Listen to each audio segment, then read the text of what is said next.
কি করছি পনির পোস্ত। প্রথমে এটাকে ম্যারিনেট করে নেব। নুন, কাশ্মীরি শুকনো লঙ্কার গুঁড়ো ম্যারিনেট করে নেবো ভালো করে। এগুলো ভালো করে ম্যারিনেট করে নিয়েছি। তো প্রথমে কড়াইয়ে সাদা তেল দিয়ে দিয়েছি।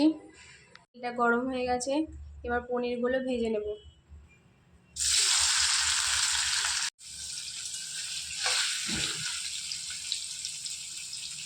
তো পনিরগুলো ভালো করে ভাজা হয়ে গেছে, এবার এটাকে তুলে নেব। তেলে দিয়ে দিচ্ছি কালো জিরে আর তেজপাতা, আর দিচ্ছি চেরা কাঁচা লঙ্কা। এখানে নিয়েছি ক্যাপসিকাম আর টমেটো দিয়ে দেব। এবার নুনটা দিয়ে দিচ্ছি পরিমাণ মতো। নিয়েছি কাজু বাদাম, পোস্ত আর কাঁচা লঙ্কা, এটাকে পেস্ট করে নেব। পেস্টটা একদম রেডি হয়ে গেছে।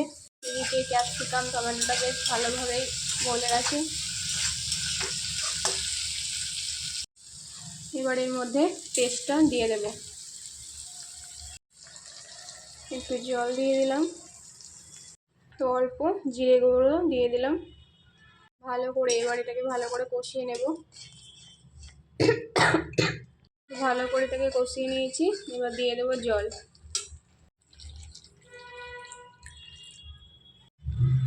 আর একটু নুন দিয়ে দিলাম, চিনি দিয়ে দিলাম। ভালো করে ফুটে গেছে, এবার পনিরগুলো দিয়ে দেব। ভেজে রাখা পনির দিয়ে দিলাম।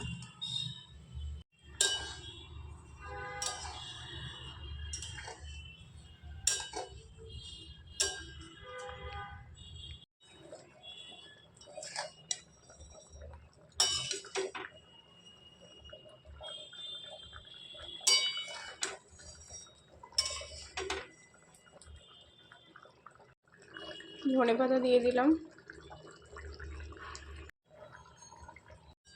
তো আমাদের নিরামিষ পনির পোস্ত রেসিপি রেডি।